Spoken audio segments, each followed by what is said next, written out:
Students, welcome back to Study Hub. Study Hub में आप सभी का स्वागत है, जहां पर हम पढ़ते हैं मैथ, ताकि बच्चे बोर्ड एग्जाम में maximum to maximum number achieve कर सके। प्रीवियस वीडियो तक हमने एक्सरसाइज नंबर 12.1 जो कि किस पे बेस्ड है, सरफेस एरिया एंड वॉल्यूम के ऊपर बेस्ड है, उसके क्वेश्चन नंबर 1, 2 और 3 को पढ़ा है। इस वीडियो में क्वेश्चन नंबर 4 और 5 को पढ़ते हैं। तो क्वेश्चन नंबर 4 लिखा हुआ है, a cubical block of side 7 centimetre. एक क्यूबिकल ब्लॉक है जिसकी साइड है कितनी है, 7 सेंटीमीटर है। Is surmounted by a hemisphere. उसके ऊपर क्या रखा हुआ है, सरमाउंटेड क्या है, एक हेमिस्फेयर रखा हुआ है। अगर हम क्यूबिकल ब्लॉक को और हेमिस्फेयर को सरमाउंट कर देंगे तो इस तरह का हमारा शेप बनेगा। जो हमारा क्यूबॉइड है इसकी लेंथ कितनी है, 7 सेंटीमीटर है, याद रखना। What is the greatest diameter of the hemisphere. तो जो हमारा हेमिस्फेयर बनेगा इसकी ग्रेटेस्ट डायमीटर कितनी रहेगी, ऑब्वियसली जब हमको पता साइड ऑफ क्यूब कितना है 7, तो इसकी डायमीटर भी कितनी होगी, 7 सेंटीमीटर, हम सबको पता है। और फाइंड द सरफेस एरिया, जो सॉलिड बना है, ये डायग्राम बना है, इसके क्या निकालना है हमारे को, सरफेस एरिया निकालना है। तो हम सबसे पहले हमको पता है साइड ऑफ क्यूबिकल ब्लॉक, जिसको हम ए से डिनोट करते हैं। साइड को किससे लिखते हैं, ए से। कितनी पता हमारे को, 7 सेंटीमीटर। ठीक है, अब इसके ऊपर अपन क्या करते हैं, 7 सेंटीमीटर साइड के ऊपर एक हेमिस्फेयर को रखते हैं, सरमाउंट करते हैं, इस टाइप का शेप बनेगा। तो हमको पता लग जाएगा जब इसकी साइड कितनी है, 7 सेंटीमीटर, तो इसकी डायमीटर भी कितनी रहेगी, 7 सेंटीमीटर। तो बता देंगे मैक्सिमम डायमीटर ऑफ हेमिस्फेयर कितनी हो जाएगी, इज इक्वल टू 7 सेंटीमीटर। एक क्वेश्चन ये भी पूछ रहा है, what is the greatest diameter of the hemisphere. तो ग्रेटेस्ट डायमीटर ऑफ हेमिस्फेयर कितनी रहेगी, 7 सेंटीमीटर। Is that clear. बस अपन को क्या करना है, ये जो एक शेप बना है इसका एरिया निकालना है। अभी हमारे पास क्या डायमीटर है, ये हम पहले क्या कर लेंगे, इसकी रेडियस निकाल लेंगे। हमको पता है डायमीटर 7 है, तो रेडियस कितनी रहेगी, 7 की हाफ यानी कि 3.5 सेंटीमीटर। तो हम लिखते हैं radius of hemisphere.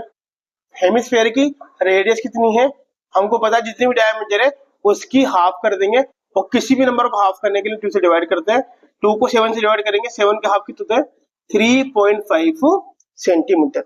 Is that clear. हमारे को क्या निकालना है, सरफेस एरिया ऑफ सॉलिड निकालना है। जो भी सॉलिड बना है इसका हमारे को क्या निकालना है, सरफेस एरिया। तो सरफेस एरिया निकालने के लिए हम क्या करेंगे, सबसे पहले तो हम क्या निकालेंगे, सरफेस एरिया ऑफ क्यूब, यानी कि पूरा का पूरा क्यूब का TA से निकाल देंगे surface area of, and total surface area of cube, हमको पता क्यूब निकालेंगे, प्लस ये हमारा क्या है, हेमिस्फेयर है, ये ओपन है, तो हम इसका क्या निकालेंगे, CA से, यानी कर्व सरफेस एरिया निकालेंगे। हम निकालते हैं CSA ऑफ हेमिस्फेयर।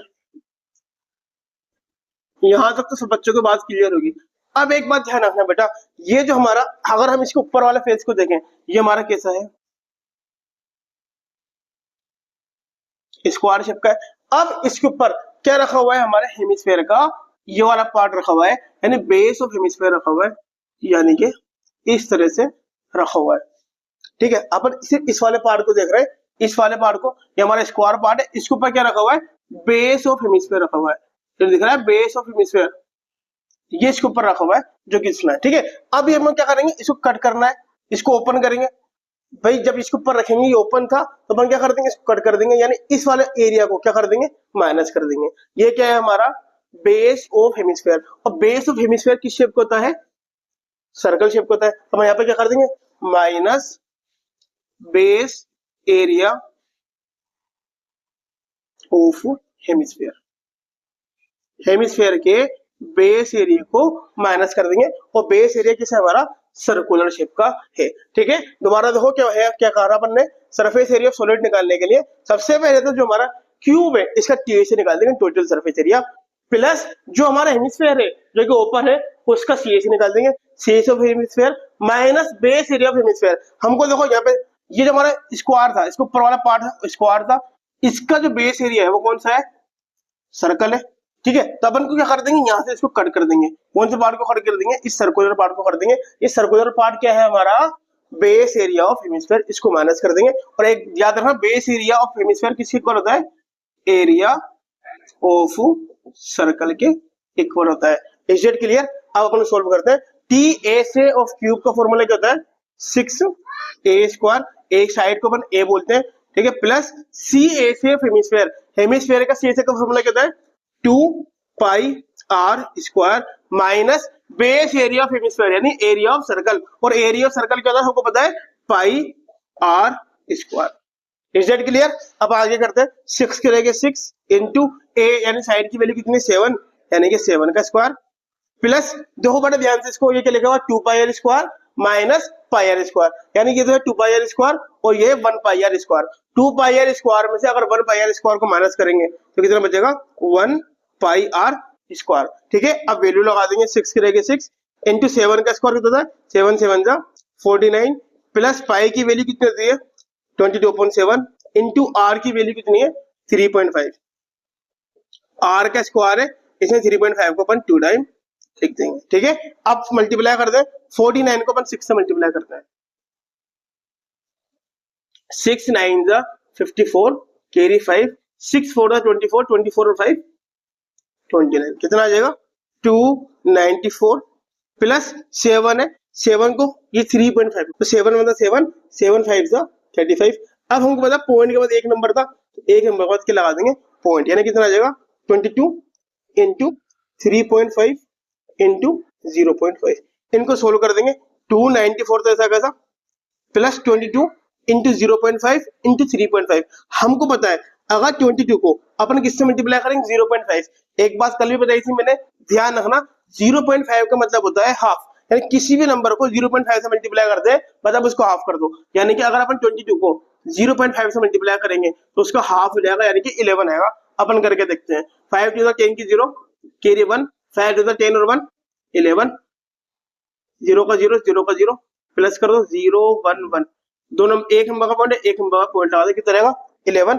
अब इस 11 को क्या कर देंगे अपन 3.5 से मल्टीप्लाई कर देंगे, 3.5 को किससे मल्टीप्लाई कर देंगे 11 से मल्टीप्लाई कर देंगे, 1 5 द 5 1 3 द 3 1 5 द 5 1 3 द 3 5 का 5 5 3 8 और 3 के जगह 3, एक नंबर का पॉइंट है एक नंबर पॉइंट लगा देंगे तो कितना आ जाएगा हमारा 294 तो ऐसा का था प्लस 38.5, इन दोनों को अपन प्लस कर देंगे 294 और 38.5 को प्लस कर देते हैं तो कितना आएगा 294 के अंदर अपन क्या करेंगे 38.5 को प्लस कर देंगे, 0.5 तो ऐसा कैसा 8 और 4 12 की 2 कैरी 1 9 और 1 10 और 3 13 की 3 कैरी 1 और 3 कितना आ जाएगा 332.5 सेंटीमीटर स्क्वायर, यानी कि जो एरिया है इस सॉलिड का कितना आ जाएगा 332.5 centimetre square. Is that clear?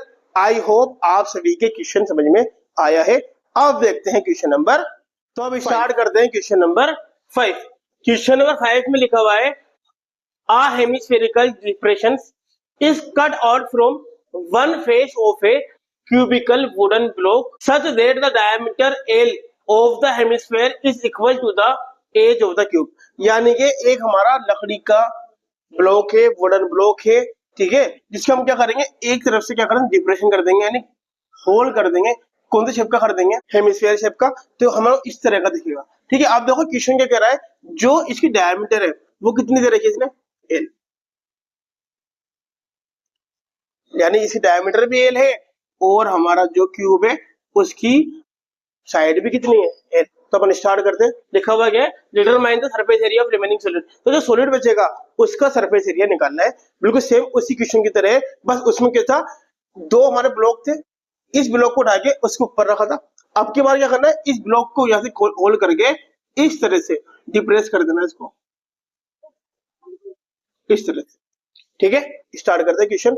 अपन को देखो पता है सबसे पहले दे रखा है साइड ऑफ क्यूबिकल ब्लॉक, जो क्यूबिकल ब्लॉक है उसकी साइड कितनी दे रही है एल दे रखी है।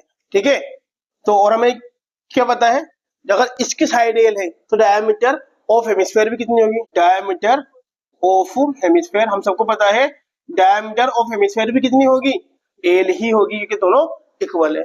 ठीक है, अब डायमीटर ऑफ एल है तो हमें क्या निकालना रेडियस, हमको पता रेडियस की जाएगी इसकी हाफ हो जाएगी, यानी किसी भी नंबर को हाफ करने के लिए क्या करते हैं 2 से डिवाइड कर देते हैं, यानी कि रेडियस ऑफ हेमिस्फीयर कितनी आ जाएगी, रेडियस ऑफ हेमिस्फीयर कितनी आ जाएगी, radius of hemisphere is equal to L, L का आपको रहेगा l/2, यानी रेडियस कितना है हमारी l/2। अब क्या निकाल देंगे, surface area of remaining solid, जो भी हमारे पास सॉलिड बचा उसमें क्या कर देंगे, सरफेस एरिया निकाल देंगे। किस किस का निकालना पड़ेगा, सबसे पहले तो हमारे पास क्या है, एक ब्लॉक है यानी क्यूब है, तो हम निकालेंगे सबसे पहले सरफेस एरिया ऑफ क्यूब, यानी कि TSA ऑफ क्यूब प्लस ये हमारा क्या है, हेमिस्फीयर ओपन है तो इसको क्या कर देंगे, CSA ऑफ हेमिस्फीयर। और सेम इज इट इज जिससे अभी करा था अपन ने, क्या करा था, माइनस किया था किसको, इसके बेस को, यहाँ से बेस आएगा, जो बेस के साथ हमारा सर्कल आएगा इसको माइनस कर देंगे, minus area of base of hemisphere. Area of base of hemisphere कैसा होता है, हमको सबको पता है, सर्कल के जैसा होता है, यानी कि एरिया ऑफ सर्कल को माइनस कर देंगे। तो फॉर्मूला लिखते हैं और इसको सोल्व करते हैं। TSA ऑफ क्यूब का फॉर्मूला कहता है 6a² 6 साइड स्क्वायर, और साइड को अपन लिखते हैं a, plus CSA of hemisphere का फॉर्मूला होता है 2πr² minus area of base of hemisphere, यानी किसके इक्वल होता है, एरिया ऑफ सर्कल के इक्वल होता है, और एरिया ऑफ सर्कल कितना होता है, πr²। Is that clear. अब वैल्यू लगाते हैं और सोल्व करते हैं। 6 की जगह 6, a की वैल्यू कितनी है, l, यानी 6l² प्लस ये लिखा हुआ 2πr² माइनस 1πr²। 2πr² में से 1πr² को माइनस करेंगे, कितना बच जाएगा, 1πr²। तो ये लिखा हुआ है हमारा 6l² प्लस ये लिखा हुआ है पाई, और r की वैल्यू कितनी आएगी हमारी, l/2, यानी कितना लिख देंगे, l/2 का स्क्वायर।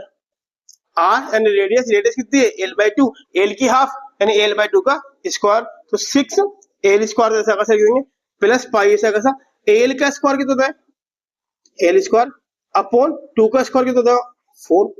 Is that clear. अब देखो इन दोनों में क्या कॉमन आ रहा है, दिख रहा है हमारे को, l² इधर भी है, l² इधर भी है, तो मैंने क्या कर दिया, l² को तो कॉमन ले लिया। अब यहाँ पे कितना था, 6l² था, l² बाहर आ गया, 6 बचा, प्लस πl² था, πl² अपन 4 था, l² बाहर आ गया, कितना बचा, π/4, ये हमारा बचा, ये हमारा हो जाता है answer. Is that clear. I hope you all are understand. हम चाहें तो इसको अपन और आगे भी सोल्व कर सकते हैं, कैसे करते हैं, यहाँ आंसर लिख दो, नो प्रॉब्लम, बिल्कुल सही है। अपन इसको चाहे तो आगे भी लिख सकते हैं। क्या लिखा हुआ हमारा, l² जैसा कैसे लिखा रहेगा, ये लिखा हुआ हमारा 6 प्लस π/4। हमको पता है जिसके नीचे पूछे तो 1 मानते हैं, 1 मानेंगे तो l² जैसा कैसा, 1 का और 4 का, दोनों नंबर फ्रैक्शन में, जब भी दोनों नंबर फ्रैक्शन में होते हैं नीचे वाले नंबर का एलसीएम लेते हैं, तो 4 का और 1 का एलसीएम लेंगे, एलसीएम कैसे लेते हैं, दोनों को आपस में मल्टीप्लाई कर देंगे, 4 1 जा 4, तो एलसीएम कितना आ गया हमारा 4। अब एलसीएम लेने के बाद क्या करते हैं, क्रॉस मल्टीप्लाई, 6 4 जा 24 प्लस पाई को 1 से करेंगे, पाई हम ये भी लिख सकते हैं आंसर, और हम आंसर उसको भी लिख सकते हैं, लेकिन आंसर कौन सा वाला मोर करेक्ट है, ये वाला। I hope you all are understand. इसी के साथ हमारा क्वेश्चन नंबर 4 और क्वेश्चन नंबर 5 होता है कंप्लीट। इस वीडियो में हम इतना ही रखेंगे। अब नेक्स्ट वीडियो में इसके आगे के क्वेश्चन नंबर 6 और 7 करेंगे। तब तक के लिए आपको इसकी प्रैक्टिस करनी है। अगर वीडियो अच्छी लगी है तो हमारे वीडियो को लाइक करना है, चैनल स्टडी को सब्सक्राइब करना है, सब्सक्राइब कर लीजिए ताकि आप इस तरह की 10th क्लास के बोर्ड एग्जाम के और भी अच्छे से क्वेश्चन देख सकते हैं और बोर्ड एग्जाम में मैक्सिमम टू मैक्सिमम ला सकते हैं। मिलते हैं नेक्स्ट वीडियो में, तब तक के लिए प्रैक्टिस करते रहें। बाय।